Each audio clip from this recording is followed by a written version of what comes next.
tere, minu imelised inimesed. Mina olen Ülle Puu ja järjekordse videoampsuga olen teie ees. Siis ära unusta, et sina ise tead kõige paremini, mis on sinule hea ja õige, mis sind õnnelikuks teeb. Ära unusta, et sina ise tead kõige paremini. Sina ise tead kõige paremini, mis sind õnnelikuks teeb. Mis sind kurvaks teeb, mis valmistab pettumust, mida sa tegelikult soovid. Kui sa seda ei tea, siis sa lihtsalt ei julge teada. Kui sa ei taha, sa lihtsalt ei julge tahta. Kui sa ei soovi midagi, sa isegi ei julge soovida. Siis sa võid märgata ka minevikust kuupäevasid, kellaaegasid, millal mingisugused sündmus on aset leidnud. Ja kui sul nad praegust ongi meeles, siis sa võidki kirjutada täitsa paberi peale üles ja vaadata, et mis ajatsükli järel nad on juhtunud, kui vana sa siis oled olnud, mis aasta siis on olnud, mis aastaaeg siis on olnud. Ja kui sa leiad kas rõõmsate või negatiivsete sündmuste vahel sellised kattuvad kuupäevad, aastaajad, sealt saad leida oma sellise loogilise jada, mis räägib, milliste tsüklite või ajavahemike järel sinu elus miskit toimub. Siis ma tahan veel öelda, kõik sellised kuulsad teadjanaised, nõiad, valgustöötajad,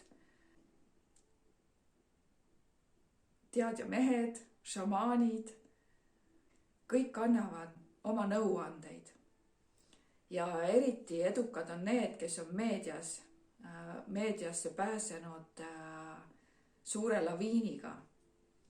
Nad on väga tugevad suunamudijad, nad on väga tugevad teie mõjutajad.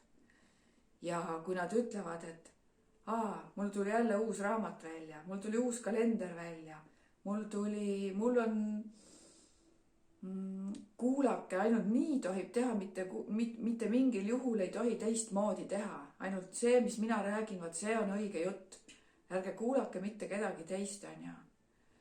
Siis see on manipulatsioon, see on hirmutamine. Ja kui te märkate ka, et keegi hirmutab teid ühe asja eest, teise asja eest, kolmanda asja eest, paneb meedias kaarte ja iga kaardi ladumine on see, et mul tõesti ei ole mitte midagi head öelda. Kõik need uudised, mis ma räägin, on negatiivsed, hirmutamise energiast kajastatud, siis ärge laske ennast hirmutada. See on ju teie valik, kas te seda kuulate või ei kuula. Elamine võib olla üleüldse vaenulik tegevus ja lõppkokkuvõttes ta niikuinii lõpeb surmaga. Aga et kas see surm peab siis olema läbi frustratsiooni?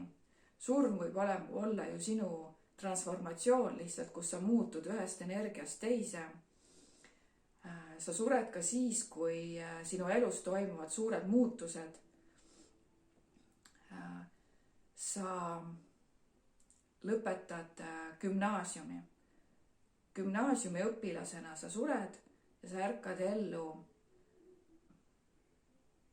üliõpilasena, kutsekooli õpilasena, töötajana või hoopis reisisellina, kus sa lähed aastaks ajaks või paariks välismaale reisima. Sa lähed abiellud või hakkad lihtsalt ka koos elama, siis sinu üksiku elu lõpeb, sureb ja algab uus eluetapp. Sinust saab abikaasa või elukaaslane. Sul sünnib laps, sa saad isaks või emaks. Ja sinust saab lapse vanem. Sünnib ju jälle uus roll. Inimene kogu aeg sünnib uude rolli ja ta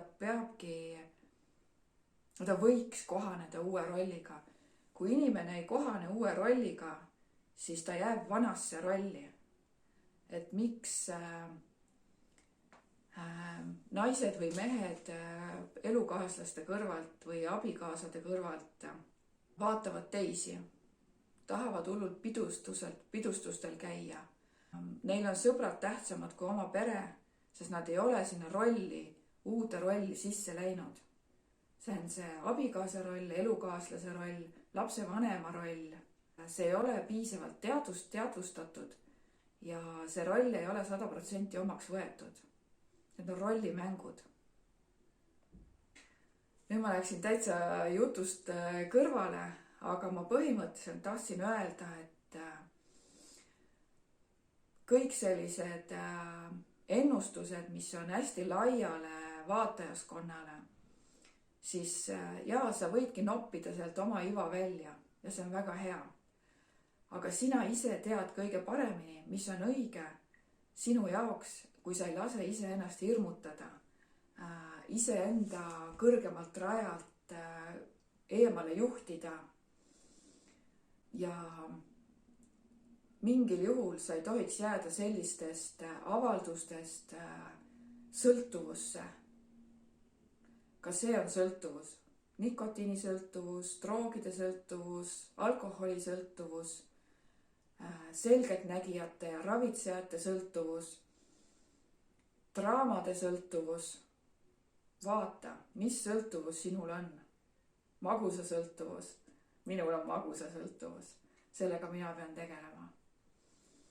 Et õnneks mul on hea ainevahetus, see ei paista nii lihtsalt välja, aga suhkur on see, mille järgi minu käsi haarab igast küpsised, saiakesed, kommikesed, ahai, kui maitseb.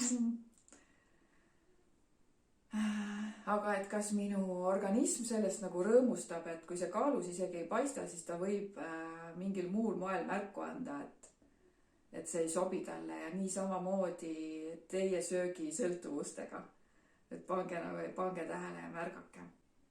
Kena päeva teile!